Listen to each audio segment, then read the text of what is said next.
நேத்து போட்ட விலாக்ல நிறைய பேர் என்கிட்ட கேட்டாங்க, நீ என்ன வாய்க்குள்ள மைக் வச்சுட்டு பேசுறியா இல்ல குடத்துக்குள்ள உட்காந்துட்டு பேசுறியான்னு. நான் மைக்கே யூஸ் பண்ணல, அதனால உங்களுக்கு அப்படி கேக்குது. இன்னைக்கு ஒரு ரீலை பார்த்து டெம்ட் ஆகி கீ ரைஸ் பண்ணலாம்னு சொல்லி கிச்சனுக்குள்ள போனோம். ஒரு 3 திங்ஸ் இல்லை, சரி அதை வாங்குறதுக்காக நாங்க க்ரோசரி ஷாப்பிங்காக போயிருந்தோம். அங்க போயிட்டு எல்லாத்தையும் எடுத்து போட்டு பில்லிங் கவுண்டர்ல போய் நின்னா, அவர் நான் போட்டு 3 தவிர மத்த எல்லாத்தையும் வெளியே எடுத்துட்டே இருந்தாரு. வந்துகிட்டே இருக்கு. யாரா எடுத்து போட்டான்னு பார்த்தா என் பக்கத்துல ஒருத்தர் சிரிச்சுட்டு நிக்கிறான். ஏன் கூட தான் நின்றுட்டு இருந்தான். எந்த கேப்ல அள்ளி போட்டானே தெரியல.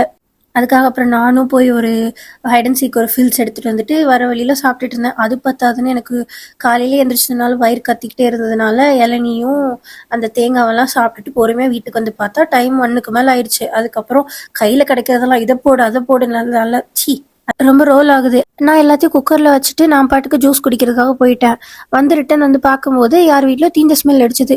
எவன்டா வந்துட்டு உள்ள வந்து பார்த்தா எங்க வீட்டுல இருந்தா வந்திருக்கு. அதுக்கப்புறம் சரி வீடியோல காட்டணுமேன்றதுக்காக தீஞ்சு போன பாட்டை மட்டும் தூக்கி போட்டு உங்களுக்கு அழகான போர்ஷன் காட்டியிருக்கேன். அவ்வளவுதான், டே 3 முடிஞ்சது. பாய்.